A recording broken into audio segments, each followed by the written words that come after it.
بسم اللہ الرحمن الرحیم۔ السلام علیکم ناظرین، آپ یوٹیوب چینل دیکھ رہے ہیں، میں عمران خان ہوں۔ ناظرین، آزاد کشمیر میں دوائیوں کی، خوراک کی اور تیل کی قلت ہو رہی ہے۔ اس حوالے سے ایک ویڈیو ہے، میں نے ابھی دیکھی، میں وہ ویڈیو آپ کو بھی دکھاتا ہوں، آپ کے ساتھ شیئر کرتا ہوں، آپ دیکھیں، آپ کو آئیڈیا ہو جائے گا کس طریقے سے زیادتی کی جا رہی ہے آزاد کشمیر میں۔ کیونکہ جب بی بی سی نے اس کو رپورٹ کیا تو پاکستان کی حکومت نے، چاہے وہ پی ایم ایل این کی اور پیپلز پارٹی کی وفاقی حکومت ہے، چاہے وہ پیپلز پارٹی کی آزاد کشمیر کی حکومت ہے، وہ دونوں نے مل کر یہ کہا جی کہ یہ بی بی سی کی رپورٹنگ غلط ہے۔ اب میں آپ کو ثبوت دکھاتا ہوں، بہت سارے ثبوت موجود ہیں، لیکن صرف ایک نوجوان کی بنائی ہوئی ویڈیو یہ ذرا آپ دیکھیے اور سنیے کہ اس ویڈیو میں کیا ہو رہا ہے۔ بھائی جان، یہ ٹرک کیوں کھڑے ہیں؟ جانے نہیں دے رہے۔ کون نہیں جانے دے رہے؟ پنجاب پولیس نہیں جانے دے رہی۔ کیا کہہ رہے ہیں؟ بند کرو بندوں کھانا پینا ان کا، اچھا، کیا کہہ رہے ہیں؟ ان کا کھانا پینا بند کرو کشمیریوں کا۔ بند کرو۔ اوہو بھائی، یہ ابھی ہم مری سے جا رہے ہیں مظفر آباد کی طرف، جتنا بھی راشن آزاد جموں کشمیر کی طرف جا رہا تھا، یہاں پہ پنجاب پولیس نے ٹرک روکے ہیں۔ یہ دیکھیں، یہ راشن کے ساتھ لوڈ ہیں، یہ آزاد جموں کشمیر میں جانے نہیں دے رہی۔ یہ نوجوان جو وہاں سے گزر رہے تھے، انہوں نے یہ ویڈیو بنا کے سوشل میڈیا پہ ڈالی ہے، اور یہ ویڈیو بھی سرکولیٹ کر رہی ہے، اور بہت ساری ویڈیوز ہیں، کچھ مجھے بھی لوگوں نے بھیجی ہیں۔ تو اب آپ اندازہ کریں کہ یہ کیا ریاست کے کرنے کا کام ہے کہ تیل بند کر دو، دوائیاں بند کر دو، خوراک بند کر دو۔ اس سے کیا محبت پیدا ہوگی؟ اس سے تو شدید نفرت پیدا ہوگی۔ اس سے تو یہ لوگ آپ سے نفرت کریں گے۔ وہاں خواتین ہیں، بچے ہیں، بزرگ ہیں، بہت سارے بیمار ہیں، انہیں دوائیاں چاہیے، بہت سارے لوگوں کو کھانا پینا چاہیے۔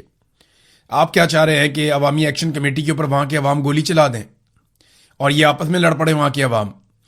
یا آپ خود اب گولی نہیں چلانا چاہتے، خانہ جنگی کروانا چاہتے ہیں؟ یعنی خوراک کی قلت تو غزہ میں پیدا کی جاتی ہے، یہ چیزیں تو مقبوضہ کشمیر میں بھی ہم نے نہیں سنی کہ وہاں پہ خوراک ہی بند کر دی لوگوں کی۔ یہ بہت افسوسناک ہے، اس کو جتنی جلدی ختم کریں اتنا بہتر ہے۔ ابصار عالم سمیت اور ان کے علاوہ کئی جرنیلوں کا جو پیغام لانے والے جو صحافی ہیں، جو فارورڈ ایز ریسیو کر دیتے ہیں، جیسے ہی ملتا ہے ویسے ہی اس کو پیغام کو فارورڈ کرتے ہیں، ان ٹاؤٹوں نے بہت ساری چیزیں کلیئر کر دی ہیں، جن میں 3 مین چیزیں ہیں۔ یہ یاد رکھیں، آزاد کشمیر کے تمام لوگ، ملٹری اسٹیبلشمنٹ نے 3 چیزوں کے حوالے سے بڑا کلیئر پیغام پہنچا دیا ہے۔ یہ پیغام آپ سن لیجئے۔ نمبر 1، انہوں نے کہا جی کہ کل عدم ہی رکھا جائے گا عوامی جوائنٹ ایکشن کمیٹی کو، یہ کل عدم ہی رہے گی، یہ فیصلہ اسٹیبلشمنٹ نے کر لیا۔ نمبر 2، خواجہ مہران، شوکت نواز میر، عمر نذیر کشمیری اور سردار امان سے کوئی بات چیت نہیں کی جائے گی۔ ان کے تو میں نے آپ کو پہلے ہی بتایا کہ ڈیتھ وارنٹی ان کے سائن کر دیے گئے ہیں، اور ان میں سے ایک پر گولی بھی چل چکی ہے، یعنی جو اب تک سامنے آیا اس پہ گولی بھی چلا دی گئی تھی، اور وہ جو عمر نذیر کشمیری ہیں وہ ابھی بھی زخمی ہیں۔ اور نمبر 3 یہ ہے کہ مطالبات تسلیم نہیں کیے جائیں گے، خاص طور پہ جو 12 مہاجرین کی نشستوں والا مطالبہ ہے وہ تو بالکل تسلیم نہیں کیا جائے گا، اور اگر کوئی تبدیل کرنا چاہتا ہے اسٹیٹس کو تو وہ پھر 2/3 اکثریت کے ساتھ، پہلے وہ اپنی حکومت بنائے، پھر 2/3 اکثریت کے ساتھ 12 نشستیں مہاجرین کی ختم کرے۔ اب بڑی دلچسپ بات یہ ہے کہ جب بھی کسی نے 2/3 اکثریت حاصل کرنی ہے تو یہ 12 نشستیں اس کو چاہیے ہوں گی۔ ان 12 نشستوں کے بغیر تو ناممکنات میں سے ہے کہ کسی کے پاس 2/3 اکثریت آ جائے۔ اب اگر ایک پولیٹیکل پارٹی حکومت بنا لیتی ہے تو یہ 12 نشستیں اپنے پاس رکھ لیتی ہے اسٹیبلشمنٹ، تو وہ کبھی بھی آئین میں ترمیم نہیں کر پائے گی، تبدیلی نہیں لے پائے گی، 2/3 اکثریت پوری نہیں ہوتی۔ اور یہ 12 لوگ اپنی سیٹیں ہمیشہ کے لیے ختم تو نہیں کریں گے، یہ نہیں چاہیں گے کبھی بھی ایسا ہو، لہذا بڑا بندوبست کیا ہے اسٹیبلشمنٹ نے۔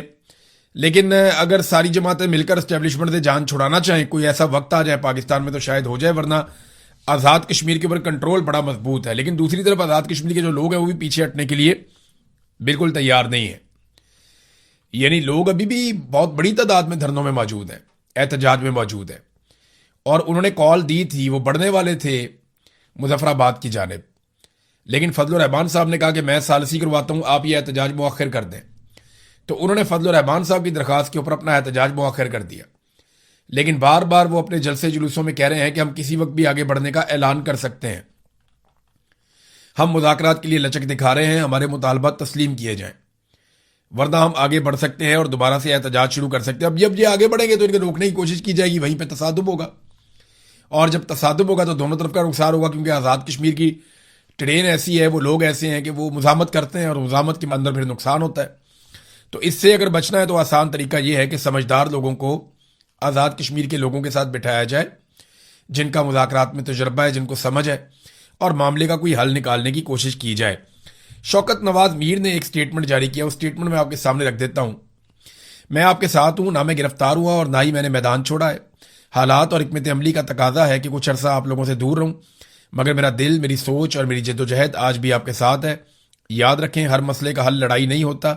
بعض اوقات صبر, حکمت اور درست وقت کا انتظار بھی جد و جہد کا حصہ ہوتا ہے. وہ وقت ضرور آئے گا جب ہمارے اوپر لگائے گئے دہشت گردی کے تمام الزامات انہی لوگوں کو واپس لینے پڑیں گے جنہوں نے یہ جھوٹ گھڑا ہے. سچ کو دبایا جا سکتا ہے, شکست نہیں دی جا سکتی. اپنی صفوں میں اتحاد, نظم و ضبط اور حوصلہ قائم رکھیں. ہماری جدوجہد حق, انصاف اور عوامی حقوق کے لیے ہے, اور حق کی آواز کبھی خاموش نہیں ہوتی. یہ پیغام دیا ہے شوکت نواز میر صاحب نے. پاکستان پیپلز پارٹی نے ایک بڑا زبردست کام کیا ہے.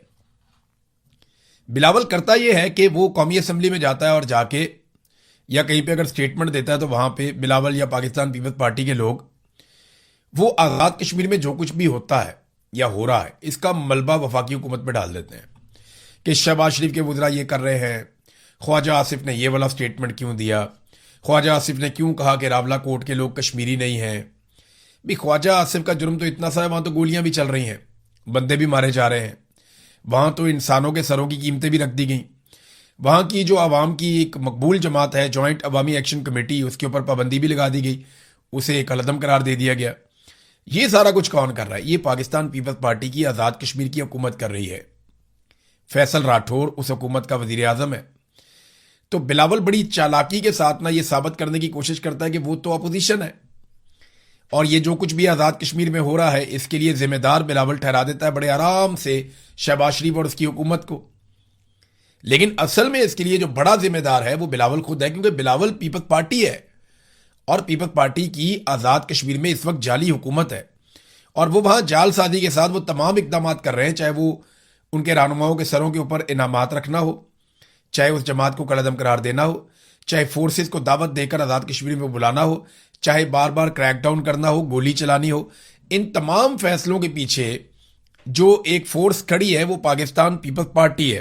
لہذا بھی اس فیکٹر کو نظر انداز نہیں کر سکتے.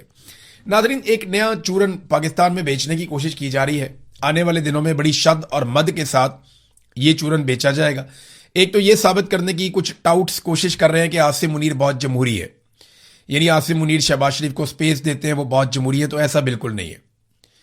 عاصم منیر جہاں موقع ملتا ہے وہ وہاں گھس جاتے ہیں. وہ بالکل جمہوری سوچ ان کی نہیں ہے. وہ اپنے حلف کی خلاف ورزی کرتے ہیں. اگر وہ حلف کی پاسداری کرتے تو وہ کبھی بھی ڈپلومیسی کے اندر رول پلے نہ کرتے. حلف کی پاسداری کرتے تو پورا الیکشن چوری نہ کرتے. حلف کی پاسداری کرتے تو سیاسی معاملات میں مداخلت نہ کرتے, ایکسٹینشن اور استثناء جیسی خرافات کے اندر نہ پڑتے.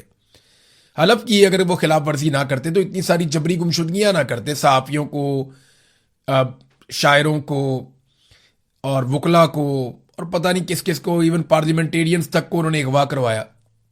یہ سارا کچھ وہ کبھی نہ کرتے اگر وہ حلف کی پاسداری کرتے اور ان کے اندر ایک جمہوری سوچ موجود ہوتی. تو ایک تو نیا چورن یہ ہے کہ جناب وہ بہت جمہوری ہیں. دوسرا ایک نیا چورن جو ہے وہ بیچا جا رہا ہے کہ اسرائیل کہیں عاصم منیر صاحب کو قتل کرنا چاہتا ہے. یعنی یہ اب خبریں چلنا شروع ہو گئی ہیں, ہلکی ہلکی اس کے اوپر لوگوں نے بات چیت شروع کر دی ہے. باہر سے بھی ایک دو سورسز ہیں جن سے خبر دلوا دی گئی ہے کہ جناب اسرائیل عاصم منیر کو قتل کرنا چاہتا ہے اور اس کے لیے کوئی بڑا باریک واردات ہو رہی ہے. نہیں, ایسا نہیں ہے. اسرائیل کو آج تک پاکستان میں اگر کوئی حکمران سب سے زیادہ سوٹ کیا ہے تو وہ عاصم منیر ہے. میں آپ کو وجہ بتاتا ہوں کیسے. عاصم منیر صاحب پاکستان کے وہ واحد حکمران ہیں جن کے دور میں اسرائیل کے خلاف احتجاج کرنے والوں پہ گولی چلی ہے.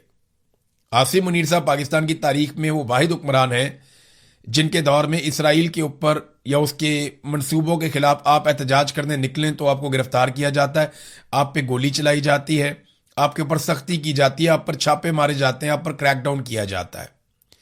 پہلی مرتبہ ایسا ہوا کہ آپ فلسطین کا جھنڈا پاکستان میں نہیں اٹھا سکتے, آپ جب اٹھائیں گے تو اس کے اوپر رد عمل آئے گا. یہ صرف عاصم منیر صاحب کے دور میں ہوا. آپ فلسطینیوں کے حق میں اگر نکلنا چاہیں تو آپ کو کچل دیا جائے گا. یہ صرف عاصم منیر صاحب کے دور میں ہوا. تو اسرائیل کے اخبارات بھی یہ لکھتے رہے ہیں, بہت سارے لوگ یہ تجزیہ بھی کرتے رہے ہیں کہ عاصم منیر صاحب زیادہ فلیکسیبل ہیں اسرائیل کے معاملے میں پاکستان کے باقی حکمرانوں کی نسبت، اور انہوں نے جو ڈیلیور کیا ہے وہ اس سے پہلے کوئی نہیں کر پایا. یعنی اب آپ اسرائیل کے خلاف احتجاج نہیں کر سکتے، آپ فلسطین کے حق میں نہیں نکل سکتے، حتیٰ کہ آپ فلسطین کا جھنڈا بھی نہیں اٹھا سکتے. آپ کو کٹ پڑے گی یا آپ کو گرفتار کر لیا جائے گا، جبری طور پہ لاپتہ بھی کر سکتے ہیں اور قتل بھی کر سکتے ہیں. پاکستان میں یہ سب کچھ ہوا.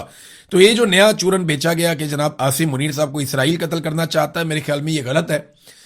جو درست چیز ہے وہ یہ ہے کہ جتنی جلدی عاصم منیر صاحب خود کو ان سیاسی معاملات سے الگ کر لیں گے نا، اپنے آپ کو اور اپنے ادارے کو ان سیاسی معاملات سے جتنا دور لے جا سکتے ہیں، جتنی جلدی لے جائیں گے اتنا پاکستان کے لیے بہتر ہے. ورنہ یہ کام ہونا تو ضرور ہے، آج نہیں تو کل ہو جائے گا، لیکن اس میں نقصان کافی زیادہ ہو جائے گا. ناظرین، نیتن یاہو کے لیے بڑی مصیبت بن گئی ہے، اور نیتن یاہو پر عدالت میں کیسز ہیں. نمبر 1 دیکھیں، وہ بہت ساری چیزیں اکٹھی ہو کر آ گئی. نمبر 1، اس پر عدالت کے اندر کیسز چل رہے ہیں اور وہ بالکل آخری مراحل میں داخل ہو چکے ہیں. نمبر 2، ایران سے بدترین شکست ہو چکی ہے، کیونکہ اس ریجن میں ایک ہی ملک تھا جس نے ٹکر دینی تھی اسرائیل کو، اور انہی کے لیے تیاری تھی اسرائیل کی ساری. اور وہ یہ ہمیشہ سے بتاتے تھے کہ ایران سے ہم بہت طاقتور ہیں، لیکن ایران نے جس طرح مقابلہ کیا وہ شکست اب نیتن یاہو کے کھاتے پڑ گئی. نمبر 3، ٹرمپ کا رویہ کافی بدلتا جا رہا ہے. ٹرمپ جو ہے وہ ایران کے ساتھ جو ڈیل ہے اس کو زیادہ امپورٹنس دے رہے ہیں نیتن یاہو سے تعلقات سے بھی. یعنی جو نیتن یاہو سے تعلقات ہیں اس سے زیادہ ٹرمپ امپورٹنس دے رہے ہیں ایران کے ساتھ جو معاہدہ ہو رہا ہے اس کو.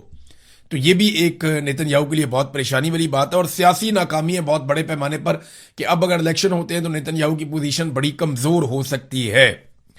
ناظرین، ڈونلڈ ٹرمپ کے لیے بھی جو مناب سکول والا انسیڈنٹ ہے وہ ایک مصیبت بن گیا ہے، کیونکہ وہاں پہ 168 طالبات جاں بحق ہوئی تھیں مناب سکول والے واقعے میں. اب ڈونلڈ ٹرمپ سے یہ سوالات پوچھے جاتے ہیں تو ان کے پاس جواب کوئی نہیں ہوتا. تو اس مرتبہ ڈونلڈ ٹرمپ نے جو جواب دیا وہ بڑا گھما کے جواب دیا. اس نے ہر طرح سے بچنے کی کوشش کی. جناب، میں نہیں جانتا کون ذمہ دار ہے، اس کا تو تعین ہونا باقی ہے، میں نے بھی رپورٹ دیکھی نہیں ہے. ہوا میں بہت سارے میزائل تھے، سب لوگ میزائل چلا رہے تھے، پتہ نہیں کس کا میزائل جا کر لگ گیا. مجھے نہیں لگتا کہ وہ امریکہ کا میزائل تھا جو جا کر اسکول کے اندر لگا. دیکھیں، یہ رسپانسبلٹی کسی کو تو لینی پڑے گی. ایران نے اس کی مکمل تحقیقات کروائی ہیں اور عالمی اداروں کو اس نے آفر بھی کیا کہ جو آ کر دیکھنا چاہتا ہے، جو چاہیے ہم دیتے ہیں. اب مناب سکول کے اندر 168 بچیاں شہید ہوئی ہیں. یہ اتنا بڑا انسیڈنٹ ہے کہ اس نے پوری دنیا کو ہلا کر رکھ دیا ہے. آج اگر ڈونلڈ ٹرمپ اقتدار میں ہے تو شاید اس کے خلاف کچھ نہ ہو سکے، لیکن کل جب ڈونلڈ ٹرمپ اقتدار میں نہیں ہوگا تو اسے اس چیز کا سامنا تو کرنا پڑے گا، کیونکہ اس کے فیصلے کے بعد یہ اٹیک کیا گیا اور آرمی چیف تو ہٹا دیا گیا ہے. جس کے دور میں یہ اٹیک ہوا تھا وہ تو ڈونلڈ ٹرمپ کی حکومت نے، اس کے وزیر دفاع نے، پیٹ ہیگزت نے خود ہی آرمی چیف ہٹا دیا. 10 کے قریب جرنیل اور بھی ہٹا دیے. تو پیٹ ہیگزت جو ہے وہ ایک کے بعد ایک جرنیل امریکہ میں تبدیل کر دیتا ہے، وہ پوچھتا بھی نہیں ہے اسے. کتنا طاقتور ہے امریکہ کا وزیر دفاع. اور ایک ہمارا وزیر دفاع ہے جس کی یہ حیثیت ہے کہ اس کو کوئی بھی فون کر کے ڈانٹ دیتا ہے اور اس سے ٹویٹ ڈیلیٹ کروا دیتا ہے. یہ بڑا انفارچونیٹ ہے. وزیر دفاع کی اتنا تھوڑا بہت حوصلہ ہمت تو ہونی چاہیے، لیکن پاکستان میں ایسا سچ ہے نہیں. ناظرین، مناب سکول کا واقعہ جو ہے وہ اب ڈونلڈ ٹرمپ کے سامنے آہستہ آہستہ آنا شروع ہو گیا. چند چیزیں جن کا ڈونلڈ ٹرمپ کو آنے والے انتخابات میں سامنا کرنا پڑے گا، کیونکہ مڈ ٹرم الیکشن نومبر میں امریکہ میں آئیں گے. اگر ڈونلڈ ٹرمپ یہ الیکشن ہار جاتا ہے تو اس کے بعد اکثریت نہیں رہے گی، پھر ڈونلڈ ٹرمپ کو امپیچ کیا جائے گا. یہ ڈونلڈ ٹرمپ خود کہہ چکے ہیں کہ اگر میں مڈ ٹرم الیکشن ہار گیا تو 100% مجھے امپیچ کیا جائے گا. اور اگر ڈونلڈ ٹرمپ کو امپیچ کیا جاتا ہے یا اس کا مواخذہ کیا جاتا ہے تو روایت تو یہی ہے کہ ڈونلڈ ٹرمپ کو پیچھے ہٹنا پڑے گا. اب دیکھتے ہیں ڈونلڈ ٹرمپ روایت پوری کرتے ہیں یا کنٹینیو کرتے ہیں. لیکن وہ ایک انتہائی کمزور صدر ہوگا جو کسی قسم کی کوئی قانون سازی نہیں کر پائے گا، کسی قسم کا کوئی فیصلہ نہیں کر پائے گا اگر وہ نومبر کا الیکشن ہار جاتا ہے تو. یہ ڈونلڈ ٹرمپ کی اس وقت سچویشن ہے. ڈونلڈ ٹرمپ کو جو سامنا کرنا پڑے گا، نمبر 1 تو وہ ایپسٹین فائل. یہ سارا معاملہ ابھی فائلیں تیار ہیں، ایک ایک چیز نکالی گئی ہے، ایک ایک چیز کی ویڈیوز اور ڈاکومنٹریز بن رہی ہیں، اور یہ تمام چیزیں تیار ہو جائیں گی اگست اور سپتمبر تک. سپتمبر اکتوبر میں یہ پوری کمپین ایک لانچ کی جائے گی اور نومبر میں ڈونلڈ ٹرمپ کو الیکشن میں شکست دے دی جائے گی. جو پلاننگ ہے ڈونلڈ ٹرمپ کے مخالفین کی وہ ہے. تو ایک تو ایپسٹین فائل کا معاملہ ہے، دوسرا ڈونلڈ ٹرمپ نے جو ایران کے ساتھ لڑائی لڑی، بیوقوفانہ قسم کی ایک شکست امریکہ کو دلوائی، امریکہ کے تمام فوجی اڈوں کو بہت بڑا نقصان پہنچا. اب وہ کہہ رہے ہیں کہ $87 ارب $87 بلین وہ دیے جائیں، وہ کانگریس حوالے کرے